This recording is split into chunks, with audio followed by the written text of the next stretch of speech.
வணக்கம் அன்பர்களே, நான் உங்கள் அன்பான சயின்டிஃபிக் வேதிக் அஸ்ட்ராலஜர் அஸ்ட்ராலஜி பேசுகிறேன். மற்றொரு காணொலியில் உங்களை சந்திப்பதில் மிக்க மகிழ்ச்சி. நல்லது நினைப்போம், நல்லதே நடக்கும்.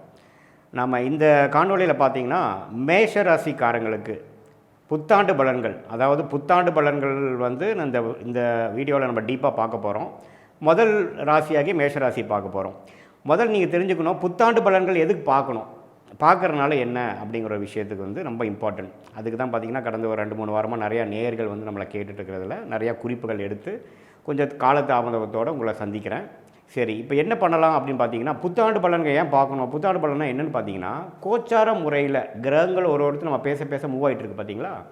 ஆண்டு கிரகம் என்று சொல்லப்படுகிற சனி, குரு, ராகுக்கு இதெல்லாம் பார்த்திங்கன்னா ஒரு இடத்த விட்டு ஒரு இடம் வந்து மாறிக்கொண்டிருக்கிறார்கள். அந்த அடிப்படையில் பார்த்திங்கன்னா இப்போ அடுத்த வருஷம் வருகிற புத்தாண்டில் பார்த்திங்கன்னா குரு மிகப்பெரிய ஒரு சுபகிரகமாகிய குரு வந்து ஒரு ஏப்ரல் மாதத்து 2024 ஒரு இடம்பெயர்ச்சி பெறுகிறார். மேஷ ராசியிலிருந்து ரிஷப ராசிக்கு மாறுகிறார். ராகு கேது மீனத்திலும் கன்னியிலும் இருக்கிறார். அதே சமயத்தில் கும்பத்தில் நிலைத்து ஒரு ஆண்டு முழுக்க அதே இடத்துல வந்து கும்பத்தில் சனி இருக்கிறார். இது மாதிரி ஒரு அமைப்பு வந்து எது மாதிரி ஒரு தாக்கத்தை கொடுக்க போகுதுன்னு பார்த்தீங்கன்னா, ஒரு வாழ்க்கையில் நடக்கக்கூடிய சம்பத்துக்கும் கோச்சாரம் இந்த மாதிரி பயிற்சி பலன்கள் ரொம்ப இம்பார்ட்டண்ட்டுங்க. என்னதான் தசாபுக்திகளே மனித வாழ்க்கையில் நடத்தி காட்டும் சம்பவங்களாக இருந்தாலும் கோச்சார பலன்கள் இது மாதிரி பார்க்கக்கூடிய பலன்கள் மூலமாக எது நடக்கும், எது சாதகமாக நடக்கும், எது சாதகமாக நடக்காது, எதில் நீங்கள் அக்கறையாக இருக்கணுங்கிறது நீங்கள் நல்லாவே முன்கூட்டியே கேட்டு தெரிஞ்சுக்கலாம்.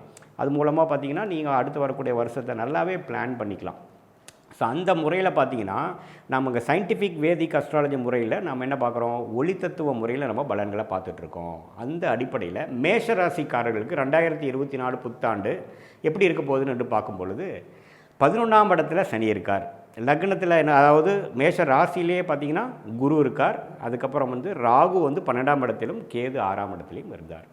2023 முழுக்க பார்த்திங்கன்னா மேஷராசிக்காரங்களுக்கு பெரிய பலன்கள் அனுபவிச்சிருக்க முடியாது. ஏன்னு நான் முதலே பார்த்தோம், அக்டோபர் 30 வரைக்கும் ராகுவும் குருவும் ஒரே இடத்துல இருந்தாருங்க. ஸோ குருங்கிற ஒரு சுபகிரகம் வந்து ராசியில் இருந்து ஒரு நல்ல பலன்களை கொடுக்க முடியாமல் 7ஆம் இடம், 5ஆம் இடம், 9ஆம் இடங்கிற ஒரு அருமையான ஸ்தானத்தை முழுசாக பார்க்க முடியாமல் இருந்தார். ஏன்னு கேட்டிங்கன்னா உங்களுக்கே தெரியும், ராகுங்கிற ஒரு இருள் கிரகத்தோட பிடியில் போய் ஒரு சுபகிரகமாகிய குரு அக்டோபர் 30, 2023 வரைக்கும் மாட்டியிருந்தார். இப்போ பார்த்திங்கன்னா ஒரு மாதமாகவே ஓரளவுக்கு நல்ல பலன்கள் கொடுக்க ஆரம்பிச்சிட்டார். ராகு 12ஆம் இடத்துக்கு விலகிட்டார். ஸோ அந்த அடிப்படையில் அடுத்த வரக்கூடிய 4-5 மாதங்கள், முதல் 5 மாதங்கள் புத்தாண்டுக்கு எப்படி இருக்க போகுதுன்னு பார்த்தீங்கன்னா, ராசியிலேயே குரு இருந்து அதோட 5ஆம் பார்வையாக பூர்வ புண்ணியஸ்தானம், குழந்தைகள் பாவம் என்று சொல்லப்படுகிற 5ஆம் வீட்டை பார்க்குறாருங்க. 7ஆம் வீடு என்று சொல்லப்படுகிற குடும்பம், பங்குதாரர்கள், நண்பர்கள் வட்டாரம் எல்லா அருமையான ஒரு பாவமாகிய 7ஆம் பாவத்தை குரு முழுசாக பார்க்குறாரு. அதே சமயத்தில் 9ஆம் வீடுங்க சொல்லக்கூடிய பாக்கியஸ்தானம், அப்பா ஸ்தானம், தந்தை ஸ்தானம், பூர்வீக ஸ்தானம் என்று சொல்லப்படுகிற 9ஆம் பாவத்தையும் நம்ம குரு பார்த்து நல்ல ஒரு சுப பலன்கள் கொடுக்கறதுக்கு நமக்கு ஆயத்தியமாக இருக்கார். ஸோ அதனால் பார்த்திங்கன்னா 12 ராசிகள்லேயே ஓரளவுக்கு அருமையான பலன்கள் கொடுக்கக்கூடிய ஒரு ராசியாக மேஷ ராசி கண்டிப்பாக வருகிறது. அது குறிப்பாக 2023 கைக்கு வந்தது வாய்க்கு வரவில்லையே அப்படிங்கிற கேட்கக்கூடிய எல்லா மேஷராசிக்காரர்களுக்கும் முழுசாக பலன் அணிவிக்கக்கூடிய ஒரு விஷயம் வந்து 2024 இருக்குது.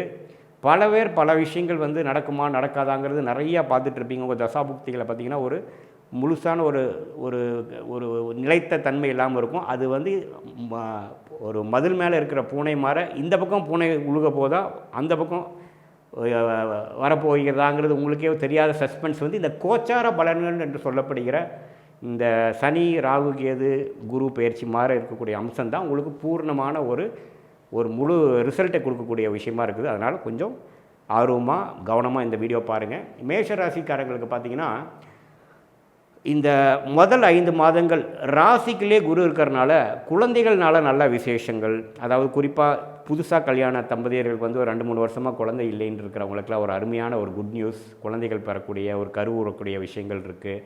அதே சமயத்தில் கொஞ்சம் கல்யாணம் ஆகி 2 வருஷமாக ஒரு கருத்து வேறுபாடுகள் அதிகமாக இருக்கிறது, குடும்பத்தில் ஒரு சுபிக்ஷம் இல்லை, ஒரு உற்றார் உறவினர் நண்பர்கள் வட்டாரத்தில் ஒரு அதிருப்தி இருக்குது, ஒரு எல்லாத்தோடையும் சிங்க் ஆக முடியல அப்படிங்கிறவங்களுக்குலாம் பார்த்திங்கன்னா ஒரு நல்ல மாற்றம், மனமாற்றமும் ஒரு புரிதலும் ஒரு சிங்க் ஆகக்கூடிய விஷயங்கள் வருது. குருவின் முழுசான ஒரு பார்வை வந்து 7ஆம் பாவத்தில் பெறனால அதே சமயத்தில் பார்த்திங்கன்னா 9ஆம் பாவங்கிற பாக்கியஸ்தானத்தை, தந்தையார் ஸ்தானத்தை பார்க்குறனால தந்தையார் மூலமாக வரக்கூடிய சொத்துக்கள், தந்தையார் மூலமாக வரக்கூடிய சப்போர்ட் எல்லாமே கொஞ்சம் சிறப்பாக இருக்கக்கூடிய ஒரு விஷயமாக இருக்கிறதுங்க. ஸோ அதே சமயத்தில் இந்த ராகு பார்த்திங்கன்னா 12ஆம் பாவத்துக்கு போனது நல்ல விஷயம். வெளிநாடு விஷயங்கள், வெளிநாடு தொடர்புகள், ஐடி துறையில் இருக்கிறவங்க பார்த்திங்கன்னா நல்லா இப்போ ஒர்க் பண்ணிகிட்டு இருக்கிறேன், ஆனால் எனக்கு வெளிநாடு வாய்ப்புகளே வர மாட்டேங்குது, எனக்கு அந்த ஆப்பர்ச்சுனிட்டியே தள்ளிக்கிட்டே போகுது, விசா ப்ராசஸிங்கே பண்ண மாட்டேங்கிறாங்களே அப்படின்னு சொல்லக்கூடிய மேஷராசிக்காரங்களுக்கு பார்த்திங்கன்னா நல்ல ஒரு தீர்வாகவும் நல்ல ஒரு மாற்றத்தை கொடுக்கக்கூடிய ஒரு ஆண்டாக 2024 இருக்க போகிறது. அதுக்கப்புறம் வரக்கூடிய அந்த சனி 11ஆம் பாவத்தில் இருக்கிறது பார்த்திங்கன்னா நல்லாவே மேன்மையில் கொடுக்குது. 2023 நான் சொன்ன அந்த ராகுவும் குருவும் சேர்ந்து இருக்கிறனால பலன்கள் சரியாக அனுபவிக்க முடியாமல் இருந்தது. இப்போ சனியின் ஃபுல் ஃபோர்ஸ் என்று சொல்லப்படுகிற 11ஆம் பாவத்திலிருந்து லாபஸ்தானத்திலிருந்து கொடுக்கக்கூடிய முழு பலன்களையும் மேஷராசிக்காரர்கள் 2024 பெற போகிறீங்க. இது 2024 ஏப்ரல் மாதம் வரைக்கும் இது மாதிரி ஒரு அமைப்பு. ஏப்ரல் மாதத்துக்கு அப்புறம் மேஷராசிக்காரங்க எது மாதிரி மாறுறாங்க, எது மாதிரி ஒரு டைரெக்ஷனில் போகிறாங்க பார்த்திங்கன்னா அருமையான ஒரு மாற்றத்தை கொடுக்கக்கூடிய அம்சமாக இருக்குதுங்க. ஏன்னா குரு 2ஆம் இடத்துக்கு போகிறார். குடும்பம், தனம், வாக்குஸ்தானம் என்று சொல்லப்படுகிற ரிஷபராசிக்கு போகிறது பார்த்திங்கன்னா ஒரு அருமையான மாற்றம். என்னதான் ஆரம்ப ஸ்டேஜிலேருந்து ஜனவரி மாதத்துலேருந்து ஏப்ரல் மாதம் வரைக்கும் ஒரு நல்ல ஒரு மாற்றத்தையும் நல்ல ஒரு தெளிவையும் நல்ல ஒரு 2023 இருந்த ஒரு விஷயங்கள் எதிர்பார்ப்புகள் எல்லாம் படிப்படியாக பூர்த்தி ஆகக்கூடிய முதல் 4 மாதங்கள் இருந்தாலும் கைக்கு நிறைய பணம், நல்ல லாபம் கைக்கு சேர்ந்தது அப்படிங்கிற மாதிரி விஷயத்தை எப்போ கொடுப்பாருன்னு பார்த்திங்கன்னா மே மாதம் தான். மே மாதத்தில் தான் பார்த்திங்கன்னா நல்ல ஒரு திடீர் லாபங்கள், நீங்கள் இது வரைக்கும் 1.5 வருஷமாக செஞ்சிட்டு இருந்த ஒரு வியாபாரமோ ஒரு முயற்சியோ ஒரு வேலை விஷயமா நீங்கள் பண்ணக்கூடிய ப்ராஜெக்ட்டுக்கு எல்லாமே நல்ல ரிசல்ட், ரெகக்னிஷன் கிடைக்கக்கூடிய ஒரு மாதமாக மே மாதத்துலேருந்து குரு 2ஆம் இடத்துக்கு குரு பயிற்சி ஆனதுலேருந்து நல்லாவே உங்களுக்கு கிடைக்க போகிறதுங்க. அதுலேருந்து பார்த்திங்கன்னா பணம் பற்றாக்குறைங்கிறது நீங்கிரும், பணம் பிரச்சனையும் இல்லை. இஎம்ஐலாம் கட்டிகிட்டு இருக்கிறவங்க நிறைய பேர் இருப்பீங்க. கண்டிப்பாக கடந்த ஒரு 5 வருஷமாக பார்த்திங்கன்னா ஒரு வண்டி வாங்கினவங்க, 2 வீலர் வாங்கினவங்க, கார் வாங்கினவங்களாம் பார்த்திங்கன்னா கடன் தொல்லையில் இருக்கிறவங்களாம் பார்த்திங்கன்னா ஒட்டுக்கா ஒரு ப்ரீ பேமெண்ட், பார்ட் பேமெண்ட் பண்ணுவாங்க பார்த்திங்களா, அது மாதிரி விஷயங்கள்லாம் பண்ணக்கூடிய அமைப்பு பல வருஷங்கள் 7 வருஷத்துக்கு கழித்து மேஷராசிக்காரர்களுக்கு இப்போ தான் ஓப்பன் அப் ஆகுது என்று நீங்கள் தெரிஞ்சுக்கொள்ளலாம். ஸோ அந்த விஷயத்தை நீங்கள் நல்லாவே கடனை குறைத்து கொள்ளலாம், வசதி வாய்ப்புகளை பெருக்கிக் கொள்ளலாம், உங்களுடைய வியாபாரத்தை விருத்தி செய்து கொள்ளலாம், வெளிநாட்டு வர்த்தகத்தை அதிகப்படுத்திக்கலாம். அதிகப்படியாக உங்களோட கடன் தொல்லை கொடுத்தது, பிரச்சனை, வம்பு, வழக்கு, உங்களுக்கு எதிர்மறையான ஏதோ ஒருத்தர் கேஸ் கொடுத்தது, ஒரு எதிரித்தன்மையில் உங்கள் மேலே ஒரு பெட்டிஷன் போட்டது எல்லாமே தீர்த்து கொள்ளக்கூடிய ஒரு ஆண்டாக மே மாதம் 2024 2024 டிசம்பர் வரைக்கும் அருமையான ஒரு பலன் குரு 2ஆம் இடத்துலேருந்து 8ஆம் பாவத்தையும் பார்க்குறார், 10ஆம் பாவத்தையும் பார்க்குறார், 6ஆம் பாவத்தையும் பார்க்குறார். அப்படிங்கிறப்ப என்ன ஆகும், கொஞ்சம் நல்லா ஓரளவுக்கு செட்டில் ஆகி வெளிநாடு இந்த ஏப்ரல் மாதத்துக்கு அப்புறம் வரக்கூடிய சம்மர் வெக்கேஷனில் பார்த்திங்கன்னா குழந்தைகளோட கொஞ்சம் வெளிநாடெல்லாம் போய் கொஞ்சம் சுற்றுலாவெல்லாம் போயிட்டு வரக்கூடிய ஒரு இன்ப பயணங்கள்லாம் கொடுக்கக்கூடிய அமைப்பு மேஷராசிக்காரங்களுக்கு நிறைய பேருக்கு இருக்குது.